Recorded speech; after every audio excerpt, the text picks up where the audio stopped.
ஒரு மாலை நேரம் காரைக்கால் அரசு பொது மருத்துவமனை அருகிலுள்ள கடைக்கு ரவி என்ற நபர் சென்றார். ஒரு குளிர்பானம் கொடுங்கள் என்றார். கடைக்காரர் பாட்டிலை கொடுத்து 40 ரூபாய் என்றார். ரவிக்கு சிறிய சந்தேகம்.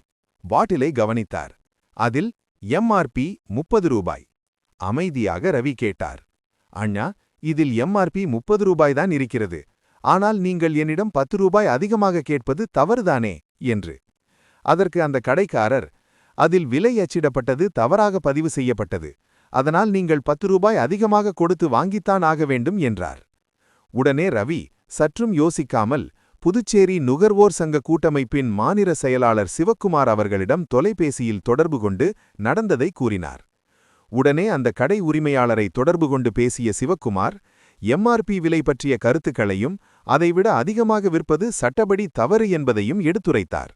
அதுமட்டுமின்றி நுகர்வோர் சட்டம் பற்றி தெளிவாக எடுத்துரைத்த பின் அந்த கடை உரிமையாளர் ரவி அவர்களிடம் மன்னிப்பு கேட்டுவிட்டு இனிமேல் இதுபோல தவறு நடக்காது என்று உறுதியளித்தார். உடனடியாக ரவி நமது புதுச்சேரி நுகர்வோர் சங்க கூட்டமைப்பின் மாநில செயலாளர் சிவக்குமார் அவர்களுக்கு நன்றி தெரிவித்தார். அருகிலிருந்த மற்ற வாடிக்கையாளர்கள் இதை கவனித்தார்கள்.